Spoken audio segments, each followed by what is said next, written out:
features the Rider Raiders taking on the Richland Rebels.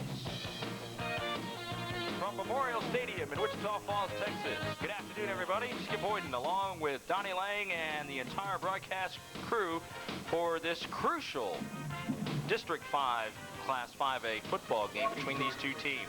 As they open up in this ball game with a 0-1 record in district. Now, it is a very important game for both of these two teams just due to the fact of the new playoff system, and we will talk a little bit more about that as we introduce my partner, Donnie Lang. Donnie, as far as this game is concerned, in talking with head coach Wayne LeBleu and also talking with head coach Carlos Berry, they both say that this is an important game. A very pivotal game, as you said, because neither one can afford another loss at this juncture. Both of them, as you said, started out district play at 0-1.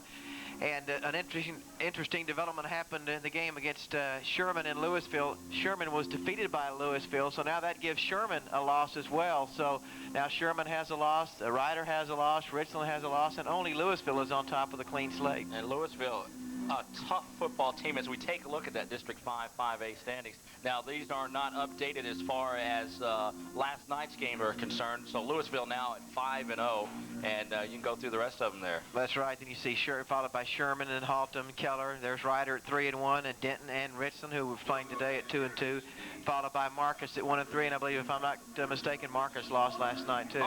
Okay, now let's keep that graphic up just for a second, and just to talk about the new playoff system. Now, with the 8 teams that are in the district, the number 1 team as far as making it to the playoffs, as far as the big school and the little school is concerned, if the playoffs were held today and you ended up the season just like that, Louisville would go to the big school playoff, Sherman would go to the little school playoff, and Haltom would go to the big school playoff. Now, as far as ranking-wise, as far as attendance and all that is concerned, Louisville is 6th in the district, Sherman is 8, Haltom is 2, Keller is 5, the Rider Raiders are 7, Denton is number 1, so all they can do is go to the big school anyway. Richland is 3, and Marcus is number 4.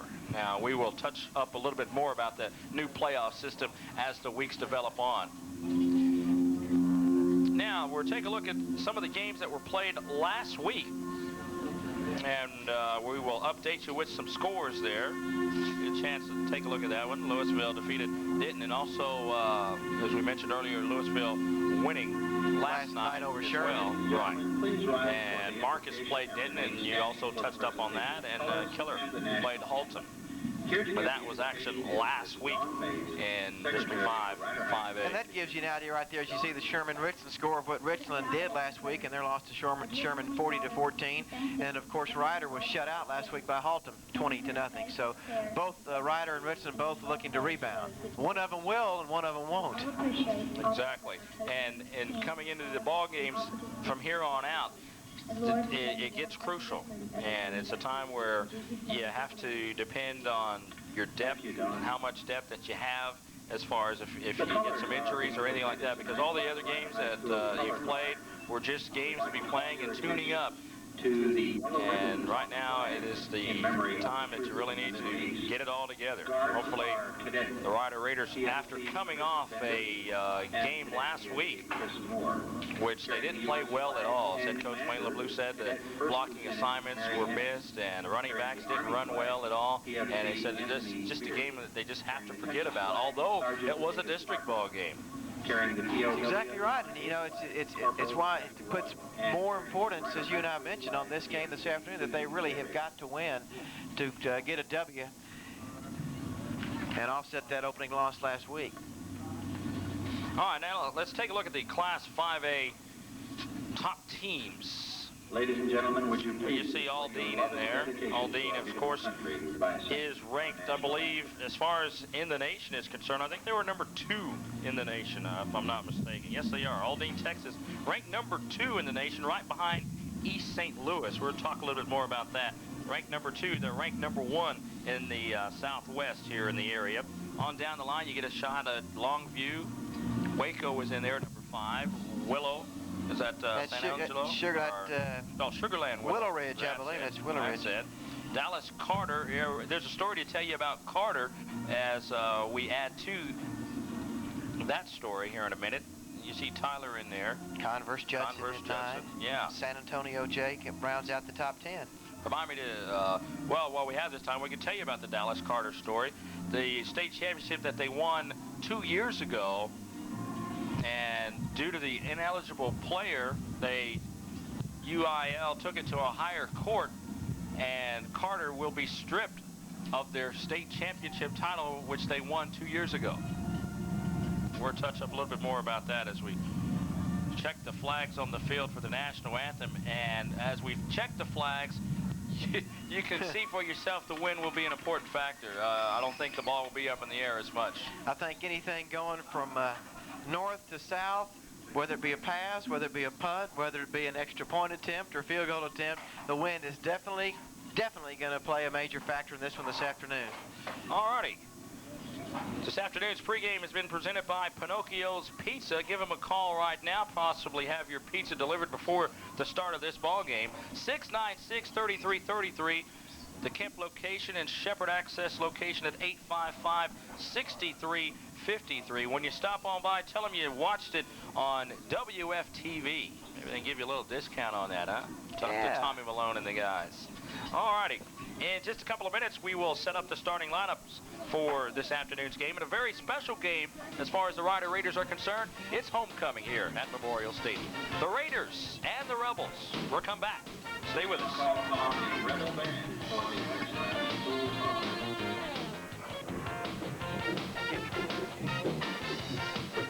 Back at Memorial Stadium, the Raiders will get set to take on the Rebels. And let's right now go through what we think some of the key players of this ball game.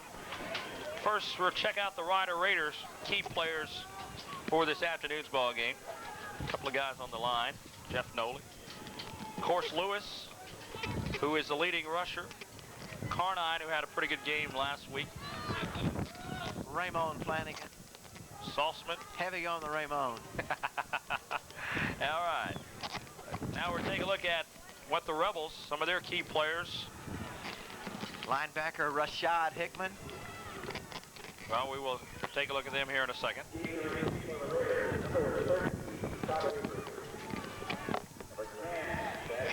All right, we'll take a look after the kickoff. And now there's your first indication of just exactly how hard the wind is blowing. Skip, they've got to off the tee, hold it on the tee to keep it from blowing off. I tell you, that wind is out of the south at about 30 miles an hour is what Rich tells us. And of course that is a guesstimate, but we feel like pretty close guesstimate. All righty, Scott Avery is back deep, awaiting the kick. And Chad Jackson watches it and finally knees it in the end zone. And they will start off 1st and 10 at the 20-yard line. Some key players for Richland. Chris Hooper. Sheldon, who is a tough tight end. Mike Smith, who had a great game a week ago. Cole Colson, of course, the quarterback. And here's a guy for you, a defensive tackle, Jojo Jasso. Jojo Jasso. Jojo Jasso. Go Jojo, 6 feet, 235, a senior. Skip, did you see how big that tight end for Richland is?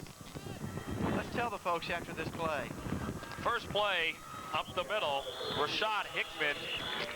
Hickman gets about 3 yards on the play. May I do the honor? Go ahead. Scott Shedden, number 89, tight end for Richland, 6'5", 250. Ooh. Ooh. Pretty small, huh? Oh, yeah. We're talking a little bit more about him when he gets out there. Second down, we're going to chance to take a look at the offensive line after this play. Second and about 4. Lewis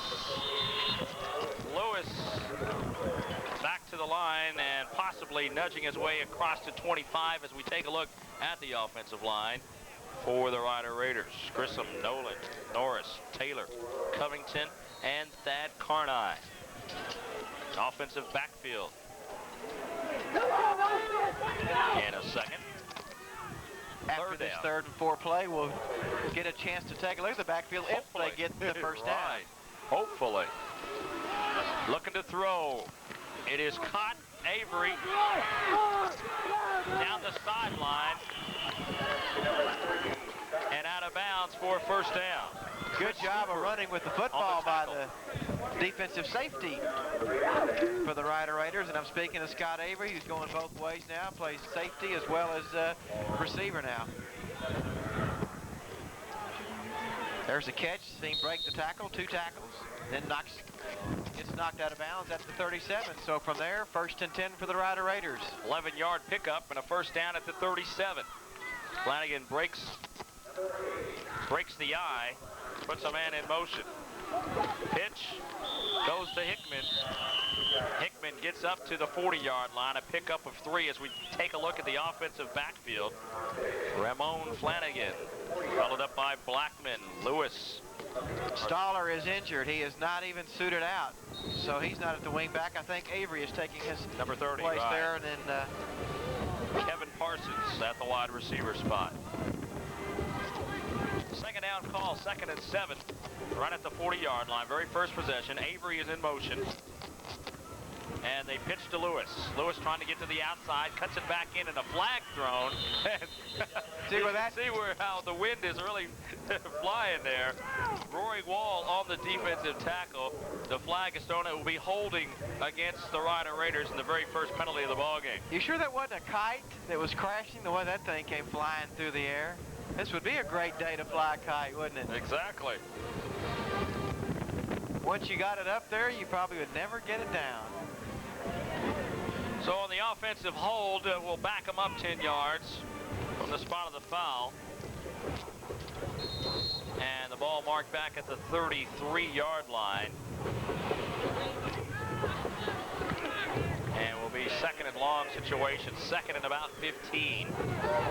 As far as the passing game is concerned, a week ago, Coach Blue said it just didn't exist. Draw play, Lewis, and he is met head on by Roy Wall. The weak linebacker comes in and makes the tackle. Let's take a look at the rushing game, which didn't do that great a week ago. And coming into the ball game, Lewis, leading rusher, averaging about 5 yards a carry, only 1 touchdown. On down the line, you see Hickman with 2 touchdowns, so 4 rushing touchdowns altogether. Blackman, Hickman, and Stoller in the rushing game for the Rider Raiders. We get a chance to take a look at the passing game here in a second. Montrell Lewis did pick up 72 yards last week on 22 carries in that loss to Halton. Back to pass. Now he comes out of the pocket. Flanagan a little shy of the first down. Steve Herring runs him out of bounds on the far side.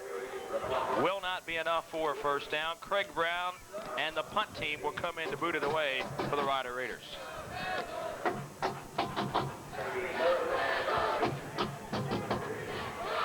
So they were able to convert their first 3rd down situation, Skip. Unable to convert their 2nd 3rd down, so they are 1 of 2 in 3rd down conversions, are the Rider Raiders. They had a good start a week ago. They drove the ball 69 yards in 6 plays, and then they fumbled it away at the 3-yard line a week ago. This time they moved the ball a little bit. Pressure put on, and they're getting roughing the punter, and the Raiders will get the ball back on that. Boy, the pressure was on. Certainly was, and I don't see how in the world Craig Brown got that thing off. Because I started to say blocked, but miraculously he gets it. Look at this rush. And there's the contact.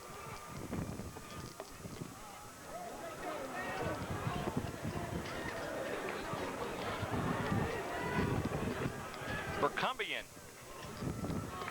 on the roughness penalty. Number 75 to get in there. Now, Lewis up to the 25-yard line. Roy Wall on the defensive tackle for Richland. Wall, one of the key men at the linebacker position. Not the leading tackler on the team. They're getting past the leading tackler. Jojo Jasso, number 54, is the leading tackler, and he hasn't been in on too many plays. I think we mentioned his name maybe once or twice early in the contest. 2nd down. Hickman gets the call.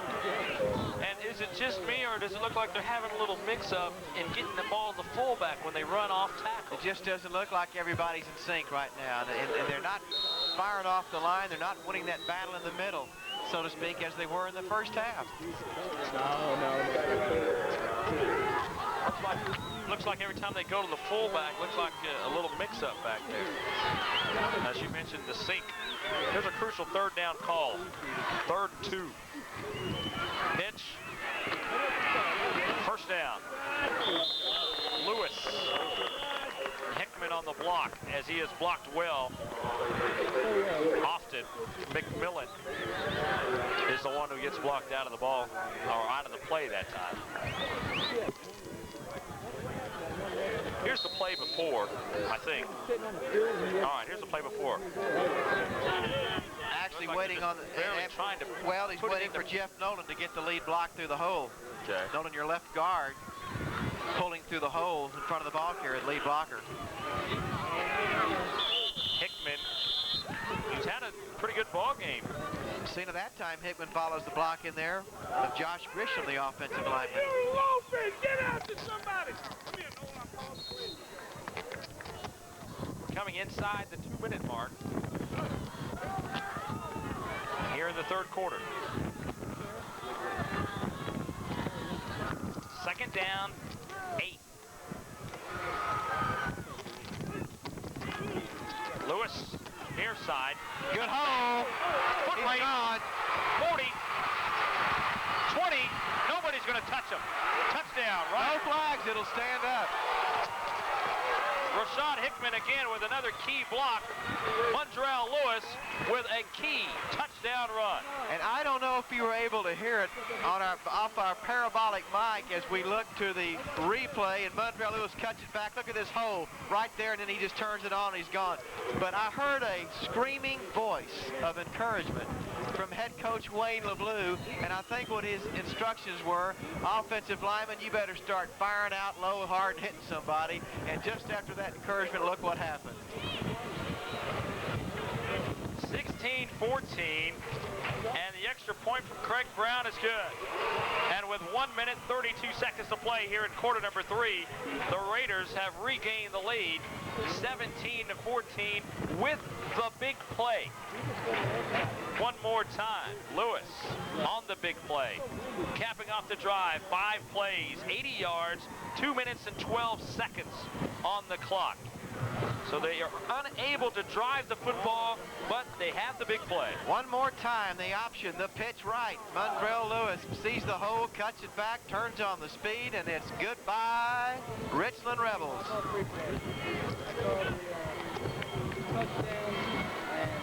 So the Raiders answered the test, but as far as the offense is concerned, they're still not doing what the coaches want them to do. Drive the football. Well, Skip, too, and I alluded to it a second ago when Coach LeBleu shouted some encouragement to the offensive line. They weren't firing out low and hard, and they weren't staying with their blocks, really weren't blocking well at all. And it was the play just prior to his shouting encouragement that I think he saw one of his offensive linemen, Grisham was possibly a little bit high on his block, and they weren't, like I said, firing out. I guarantee you that play they did, and they'll continue to fire out. They'll get the message. Both fans getting fired up. Far side Richland, everybody on their feet trying to get the Rebels back in it. They only trail by 3. 1:32 left. Smith is back deep and will muff this one, and finally picked up at the 20-yard line and brought down from there. John Fick picks it up after Smith was unable to handle it. Chad And Jackson made the stop for the Raiders. Rebels will have it at the 30-yard line. And you get a shot. Nice afternoon for football.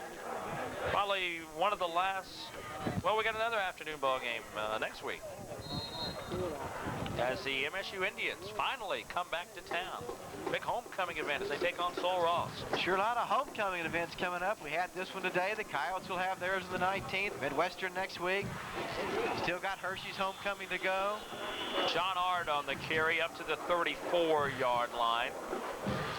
I hope you join us for all of the action right here on WFTV if you can't make it to the game. But if you can make it to the game, come on out and support your favorite high school football team along with the Midwestern State University Indians. And then watch the replay on WFTV Channel 10. 2 wide outs to the top. 2nd and 5. Quarterback draw. Up to to the 40-yard line and close to a first down for Cole Colson. With 51 seconds left to play here in quarter number 3. First down for the Rebels. Now, Parker. The next WFTV broadcast will feature the Raiders taking on Louisville, and what a crucial game it will be for Ryder. Louisville coming in undefeated, 5-0. Louisville will come in packing those 6 shooters, and they are loaded to the hilt with talent. They have a tremendous defense. Play action, he loses the ball, gets the lucky bounce and throws it, and incomplete. Matthew Mall was the intended receiver, and if the ball could bounce right, it sure did that time. It did then. Watch it hit the ground and bounce right back up into Colson's hands right now. Okay, come back here, got it now. He's actually trying to hit the screen pass out to the right. And Skip, if he had been successful in completing that pass, the Richland Rebels had a lot of real estate right there. Hey, they had the screen set up. That was good presence of mind. Colson picked the ball up, didn't panic. He knew where his receiver was and got the ball to him. But the receiver, Matthew Mall, just couldn't hold on to it. A little high for him. Second down. 32 ticks left here in quarter number 3. Raiders lead it by 3, 17-14. Trying to set up the screen play. Middle screen. A flag on the play, though. Flag thrown down at the 41-yard line at the line of scrimmage. Scott Sossman is down, and now he is up. We will check. Sossman was the man to put the pressure on Colson. Motion penalty will cost him 5. And it was at the bottom of the screen. We can roll it back. We saw a head pop up down there. You watch the bottom of your screen. Somebody was moving down at the bottom while a man was in motion. Only one man could be in motion at one time. Now watch the bottom of the screen. One of the receivers down here at the bottom. Right there. Good pickup at the very bottom of the screen. And speaking of screen, that's exactly the play they tried to convert then. They had a middle screen. Came up a little bit short, but it didn't matter. As you said, they had the motion penalty, which is actually a dead ball foul. So they have to be penalized at 5 yards, and they'll do it over. Second down, 15. 10 seconds remaining in the period. Colson flushed out. What a hole. Up to the 50 and a first down. Oh, my. That will do it for quarter number 3. When we come back, it will be 1st and 10 at the 48-yard line. Cole Colson on the pickup. That'll do it. We've completed 3 quarters of play. Our score, the Raiders 17 and the Rebels 14. You're watching the Game of the Week on WFTV.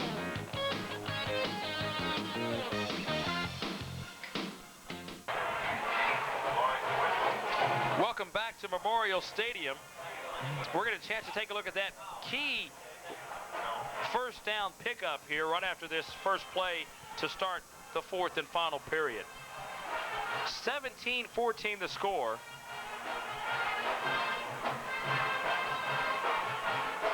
As we wait for the referee to get set, that's why they're waiting now. Now he blows the play, and now we're ready to go. Cole Colson, 1st and 10. Gives to Matthew Mall, and Mall is sacked behind the line of scrimmage that time. Matthew Blackman. Here's the replay to keep the drive going here on this pickup. You see Colson looking for a receiver, but actually looked more like a quarterback draw again, actually, Skip, and was able to pick up the yards he needed for the first down to keep this drive going, as you said. Now the only difference is they're now headed into the win in the 4th and final period as opposed to being with the win. Colson, play action. He's got room to run, and not anymore. Still on his feet and brought down.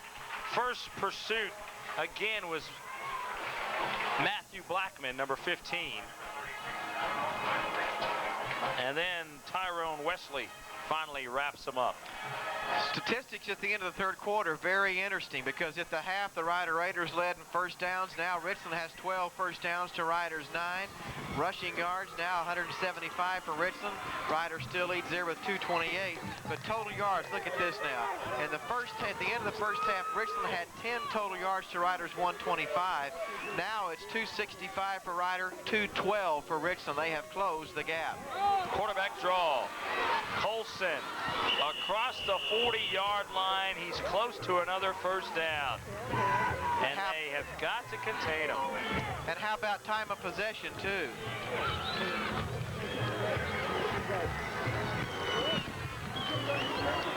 First down it is, and the Raiders want a timeout to talk about it. Another key block, Mike Smith leading the way and opening up the hole for Cole Colson to run through. I was going to say time of possession has changed as well. Ryder still owns the lead in time of possession, but Richland has closed that gap as well. Ryder has controlled the ball for 19 minutes and 7 seconds. Richland 16 minutes, 53 seconds.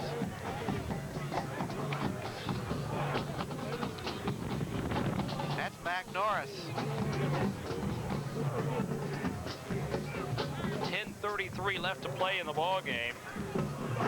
And surprising that Cole Colson, with the win, didn't throw deep much in the third quarter. Right. I tell you what, they have really used that quarterback draw to their advantage today.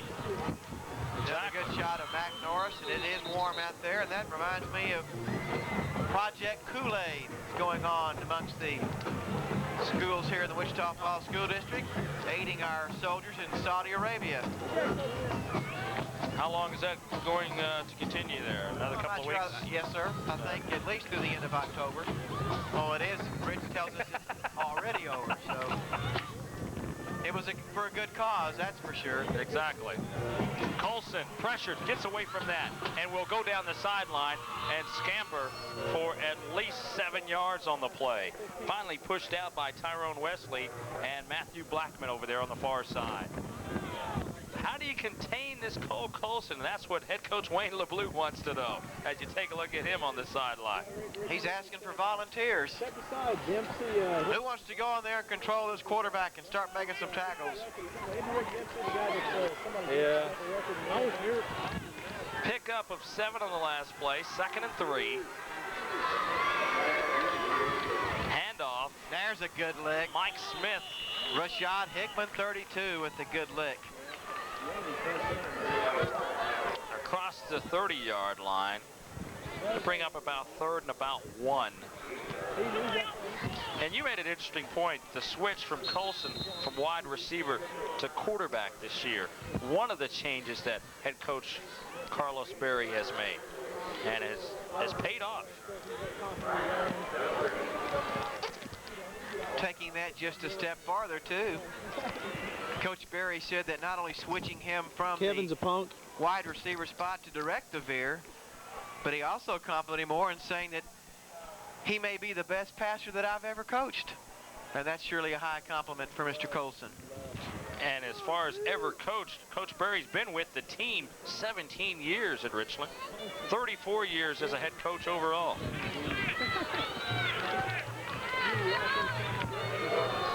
A little shy of the first down. It'll be 3rd and inches. There you see the time remaining in the ball game. The home team leading by 3.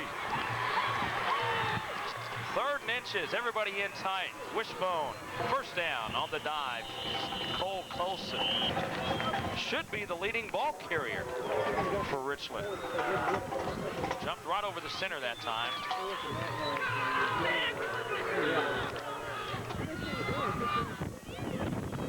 What they did. And down marker says 4th down. Now they finally change it. 1st and 10. 9:52 left